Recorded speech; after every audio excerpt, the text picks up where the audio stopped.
Article 263 empowers the President of India to establish an interstate council to coordinate the relationship between center and states and also among states. क्या ये बात सही है? हाँ सही है. आर्टिकल 263 प्रेसिडेंट को ये पावर देता है कि वो इंटर स्टेट काउंसिल को इस्टेब्लिश कर सके. और इंटर स्टेट काउंसिल को इस्टेब्लिश करने का मकसद क्या है कि कोऑर्डिनेशन बेहतर बन सके सेंटर और स्टेट्स के बीच में, और साथ ही साथ आप और जितने भी एक राज्य हैं और दूसरे आपस राज्य के बीच में, तो among the states as well as centre and states, तो इसके बीच में कोऑर्डिनेशन काफ़ी अच्छा बने उसके लिए प्रेसिडेंट इंटर स्टेट काउंसिल को इस्टेब्लिश कर सकता है. कौन से आर्टिकल के पावर से? 263. What is the source of inter state council? Inter state council का सोर्स क्या है? Article 263 of the constitution of India. Source क्या है? इंटर स्टेट काउंसिल का सोर्स क्या है? Article 263 of the constitution of India. On the recommendation of which commission और committee inter state council was set up in India. Inter state council जो था वो inter state council जो था ना, वो कौन से कमीशन के बेसिस पे बना था? Sarkaria commission. On the basis of which commission or committee inter-state council was set up in India? Sarkariya Commission. The regional councils are constituted by parliamentary laws. जो रीजनल काउंसिल्स है ना, वो उसको कौन कॉन्स्टिट्यूट करता है? वो पार्लियामेंट्री लॉज कॉन्स्टिट्यूट करते हैं. So the regional laws are constituted by parliamentary laws. The regional councils are constituted by parliamentary laws. The regional councils are constituted by parliamentary laws. कोई भी रीजनल काउंसिल अगर बनाना होता है तो वो कैसे बनता है? पार्लियामेंट्री लॉज के द्वारा कॉन्स्टिट्यूट किया जाता है. Taxes can neither be levied और collected without the authority of the law under which article? Article 265. Taxes can neither be levied nor collected without the authority of law under which article. मतलब बिना किसी कानून के आप tax ना लगा सकते हैं और ना ही कलेक्ट कर सकते हैं. कौन सा आर्टिकल ये पावर देता है? 265. आर्टिकल 265 ये पावर देता है कि टैक्स जो है ना, वो ना तो लगाया जा सकता है और ना तो कलेक्ट किया जा सकता है without the approval, without the authority of law. कानून के अथॉरिटी के बिना ना तो टैक्स लगाया जा सकता है ना तो कलेक्ट किया जा सकता है. ये कौन सा आर्टिकल पावर देता है? 265. Taxes can neither be levied nor collected without the authority of law under which article? Article 265.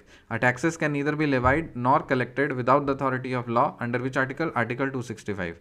Agricultural income tax is assigned to the state government by state government को एग्रीकल्चरल इनकम टैक्स असाइन किया जाता है. Agricultural income tax लेने के लिए assign किया जाता है स्टेट गवर्नमेंट को. कौन सा आर्टिकल से? Article 274. Article 274. Agricultural income tax is assign to the state government by which article? Article 274. Agricultural income tax is assigned to the state government. Agricultural income tax is assigned to the state government. Agricultural income tax को assign किया जाता है state government को. कौन सा article से? 274. Taxes on railway fares and freights are imposed by the union government but divided into union states. क्या ये बात सही है? हाँ सही है. जो रेलवे फेयर्स और फ्राइट्स है ना, उस पर जो टैक्सेस लगता है ना, वो इम्पोज कौन करता है? यूनियन गवर्नमेंट इम्पोज करता है. ठीक है. और उसको डिवाइड कर देता है, यूनियन और स्टेट्स में डिवाइड कर देता है. यूनियन गवर्नमेंट इम्पोज करता है, कलेक्ट करता है, लेकिन उसको डिवाइड कर देता है यूनियन और स्टेट्स में. सो आर्टिकल 263 एम्पावर क्या करता है प्रेसिडेंट को कि इंटर स्टेट काउंसिल बना सकता है ताकि कोऑर्डिनेशन रिलेशनशिप कोऑर्डिनेशन बन सके, relationship between centre and states और जितने भी स्टेट्स हैं वो सब के बीच में. Source of inter state council क्या है? Constitution of India, article 263. On the recommendation of which commission interstate council was set up? Sarkariya Commission. The regional councils are constituted by parliamentary laws. Taxes can neither be levied nor collected without the authority of law under which article? 265. Agriculture income tax is assigned to the state government by article 274. Taxes on railway fares and freights are imposed by union government but divided into union and states. क्या ये बात सही है? Yes. Land revenue is a tax exclusively imposed and collected by the states.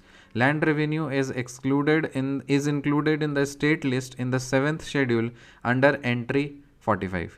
तो land revenue है ना, so land revenue एक tax है जो कि एक्सक्लूसिवली इम्पोज कौन कर सकता है, ये स्टेट कर सकता है। इम्पोज और कलेक्ट कौन कर सकता है, ये स्टेट कर सकता है। लैंड रेवेन्यू का जो मामला है ना वो स्टेट का होता है।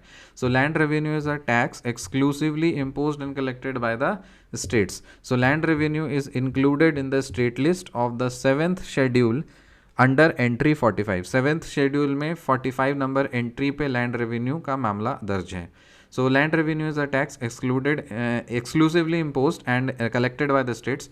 Land revenue is included in the state list of 7th schedule under entry 45. The term of a state legislative assembly can be extended during the emergency by the parliament. क्या बात सही है? हाँ, जो स्टेट लेजिस्लेटिव असेंबली है ना उसका term extend किया जा सकता है इमरजेंसी के दौरान। पार्लियामेंट उसका एक्सटेंशन कर सकता है उसके टर्म का। कौन से आर्टिकल से? आर्टिकल 172 का 1 से। आर्टिकल 172 का 1 से the term of a state legislative assembly can be extended during the emergency by the parliament bye article 172 का 1 से। Under article 356 of the constitution presidents rule can be imposed for the first time in President's rule was imposed for the first time in PEPSU in 1951. PEPSU क्या है? Patiala and eastern Punjab states union. Patiala and eastern Punjab states union. Patiala and eastern Punjab states union. Patiala and eastern Punjab states union. Article 356 से article 356 से presidents rule apply impose किया गया था पहली बार पेप्सू में 1951 में। पेप्सू में इमरजेंसी लगाया गया था 1951 में। पेप्सू क्या है? Patiala in eastern Punjab states union में।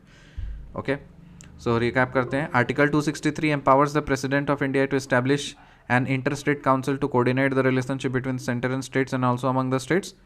What is the source of interstate council? Constitution, Article 263. On the recommendation of which commission interstate council was set up in India? Sarkariya Commission.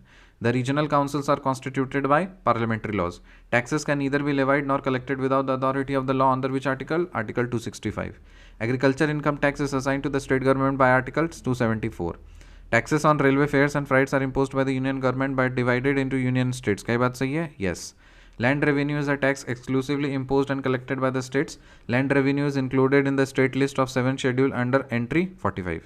The term of a state legislative assembly can be extended during emergency by parliament under article 172 का 1. Under article 356 of the constitution, president's rule was imposed for the first time in PEPSU 1951, Patiala in eastern Punjab states union. मिलते हैं आपसे अगली video में, तब तक के लिए बाय।